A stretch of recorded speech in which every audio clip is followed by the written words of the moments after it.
বিসমিল্লাহির রহমানির রহিম। ঐতিহ্যবাহী ইসলামনগরে কাঁঠাল বাগানে ইব্রাহিম মুন্সি দারুল সুন্নাহ ইসলামিয়া দাখিল হাফিজিয়া মাদ্রাসা ও এতিমখানা উদ্যোগে হাফেজ ছাত্রদের দস্তবন্দি উপলক্ষে দশম বার্ষিক ওয়াজ ও দোয়া মাহফিল অনুষ্ঠানে সম্মানিত সভাপতি জনাব মোহাম্মদ আওলাদ হোসেন, সভাপতি মাদ্রাসা পরিচালনা কমিটি, উপস্থিত আছেন আমন্ত্রিত অতিথিবর্গ, উপস্থিত রাজনৈতিক দলের নেতৃবর্গ, এলাকা মুরব্বিয়ান, মুসল্লি ভাইরা, বাড়িতে বসে এবং পর্দার আড়ালে যে সকল মা বোনেরা আমার এই বক্তব্য শুনছেন, আসসালামু আলাইকুম।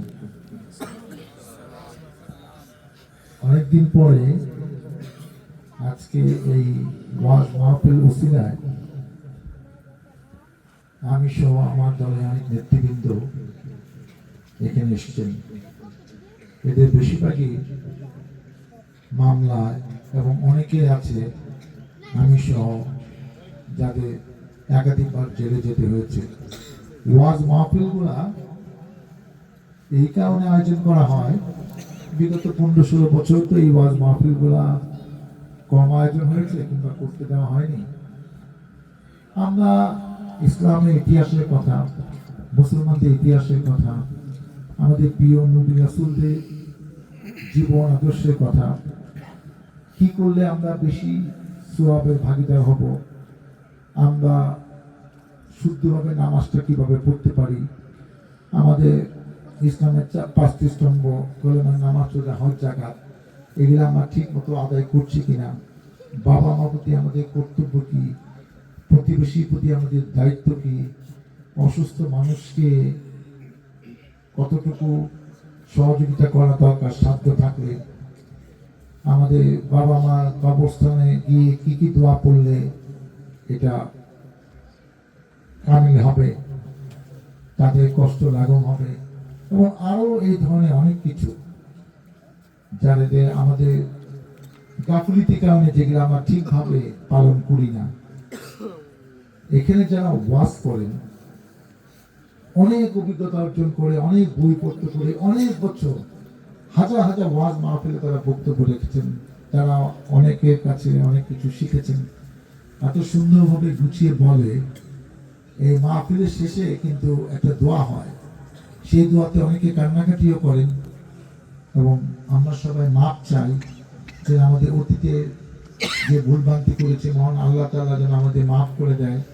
এবং আমরা নিয়ত করে বাড়ি ফিরে যাই যে আগামীকাল থেকে আমরা যেন ওয়াক্তে নামাজ ওয়াক্তে পড়ি, গাফিলতি না পড়ি, জামাতে নামাজ পড়ি, এবং এই ধরনের আরো অনেক কিছু আমাদের ভুলগুলা শুদ্ধ আমরা বাড়ি ফিরে যাই।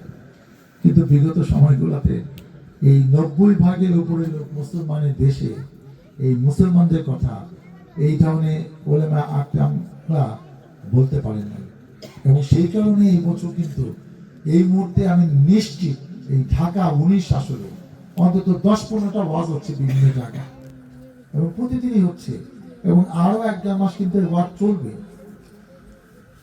আমি মনে করি যে যারা এখানে বক্তব্য রাখবেন, আপনার প্রধান বক্তা বক্তব্য শুনে যাবেন, অনেক কিছু জানতে পারবেন, এবং আমরা যেন অতীতের ভুলভ্রান্তি থেকে শিক্ষা নিয়ে আগামীকাল থেকে শুদ্ধিভাবে চলতে পারি।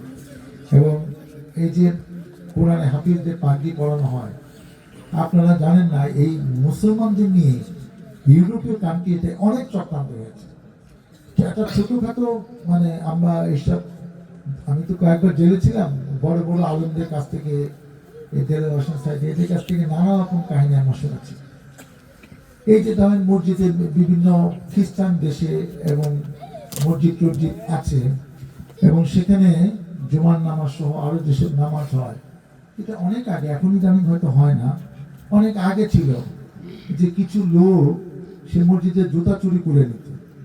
ধরেন আপনার জুতাটা 1 শুক্রবার হারিয়ে গেল, কিংবা সেমেলটা হারিয়ে গেল, আরেক শুক্রবারে আপনার মনটা কিন্তু একটু গরম হবে, জুতাটা নিয়ে ভিতরে যাবে, নিচে যাবে, আরেকদিনও আরেকবারও আপনার জুতাটা হারিয়ে যাবে। তখন কিন্তু আপনার সবাই ইমাম কিন্তু অত শক্ত থাকে না, দুই চারজন যদি নামাজ থেকে বাসায় গিয়ে অন্য কোথাও নামাজ পড়ার চিন্তা করলো যে আমি আসরের নামাজ বাসায় পড়বো, মসজিদে আর যাবো না, আমার জুতা টুতা থাকে না, যারা চক্রান্ত করলো তারা তারা সফল হলো, কামিয়াব হলো। এরকম যদি বিভিন্ন মসজিদে এইসব চোর থাকে যারা এইসব কাজ করে, আপনি ভাববেন না যে সব দেশই খুবই সভ্য 50 বছর আগে ছিল, এটা ভাবার কোনো কারণ নাই। এরকম করার পরও কিন্তু ইসলাম এ পর্যন্ত এসছে। আর এই যে পার্টির কাহিনী, অনেক কাহিনী আছে, শত শত বছর আসে, অনেক মসজিদ পুড়িয়ে দিয়েছে, অনেক কোরআন শরীফ ধ্বংস করে ফেলছে, মনে করছে এইসব কোরআন শরীফ পুড়িয়ে দিলে এরা তো এই কোরআন ওদের পবিত্র গ্রন্থ, এটা না থাকলে নামাজ পড়বো থেকে, দোয়া শিখবো থেকে। তখন মুসলমানরা চিন্তা করলো তোরা আমাদের কোরআন পড়ে আমাদের এইসব সূরা যাতে আমরা ভুলে যাই সেই ব্যবস্থা করবি। ব্যবস্থা আছে, বুদ্ধি করতেছি, এখন থেকে কোরআন আমরা মুখস্থি করে ফেলবো, তুই পুরাস না পুরাস চুরি করস কোনো অসুবিধা নেই। আমাদের সবাই হাজার হাজার লক্ষ লক্ষ কোটি কোটি মানুষ, এই 200 কোটি 200-250 কোটি মুসলমানের সারা পৃথিবীতে অন্তত কোটি কোটি মানুষ আজকে কোরআনে হাফেজ। এই খ্রিস্টানদের অন্যান্য ধর্মদের চক্রান্তের কারণে এই কোরআন হাফেজ কথা চালু হয়েছে, এবং এটা বাংলাদেশ তাতে অন্যতম কান্ট্রি যেখানে প্রতি বছর হাজার হাজার লক্ষ লক্ষ এই শিশুরা বাচ্চারা কোরআনে হাফেজ হচ্ছে। ওই তাদের চক্রান্ত মোকাবেলা করার রেওয়াজ হিসাবে, চর্চা হিসাবে এই কথা চালু হয়েছে। আজকে যে কথা আমরা বিভিন্ন ওয়াজে বলছি যে দেখেন আজকে যে সকল কচি কচি ছাত্ররা নিজের জীবন দিয়ে 1500 ছাত্র তাদের জীবন দিয়ে আমাদের হাতে নতুন গণতন্ত্র, আমাদের কাছে নতুনভাবে দেশকে স্বাধীন করে তারা কিন্তু আমাদের হাতে এই আজকে কথা বলার স্বাধীনতা ফিরিয়ে দিয়ে গেল। 15,000 ছাত্র জনতা শ্রমিক আহত হয়েছে, যাদের এক চোখ নাই, দুই চোখ নাই, এক হাত নাই, দুই হাত নাই, এক পা নাই, দুই পা নাই, আরো কঠিন কঠিন রোগে আক্রান্ত, অনেকে এখনো হাসপাতালে আছে, অনেকে বাসায় চলে স্বাভাবিক কাজকর্মে ফিরে গেছে। আজকে যারা জীবন দিল যে কারণে, এটা আমাদের দেশের জন্য, আমরা যারা রাজনীতি করি আমরা যেন এটা ভুলে না যাই।